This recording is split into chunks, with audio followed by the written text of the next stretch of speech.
La Niña is here. May umiiral na ngayong La Niña sa Tropical Pacific, ayon sa PAGASA.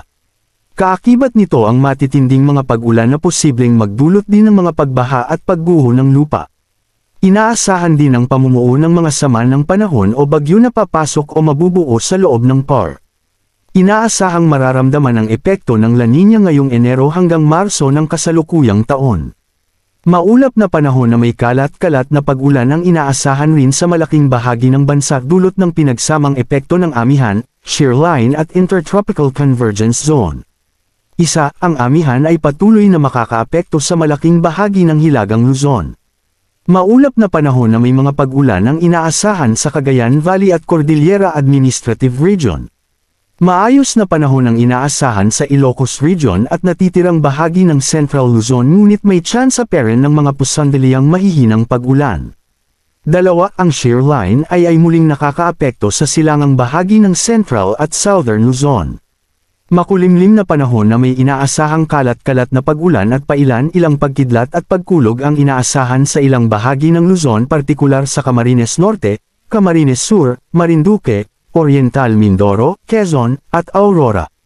Maayos na panahon ang inaasahan sa Metro Manila at natitirang bahagi ng Luzon ngunit may tsansa pa rin ng mga pailan-ilang pag-ulan, pagkidlat at pagkulog dulot ng localized thunderstorm. Tatlo, ang Intertropical Convergence Zone, ITCZ, ay makakaapekto sa ilang bahagi ng Visayas at Mindanao.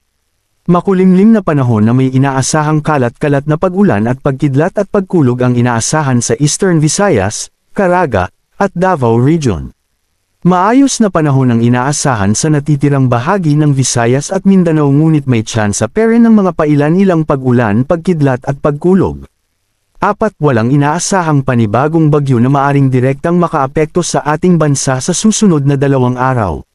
Northern Luzon Rainfall Advisory. Weather System, Northeast Monsoon, Amihan.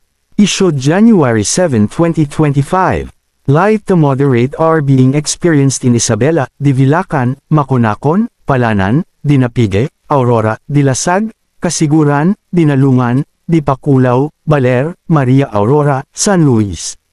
Cagayan, Santa Ana, Gataran, Gonzaga, Lalio, Bagao and Peña Blanca, which may persist within 2 to 3 hours and may affect nearby areas.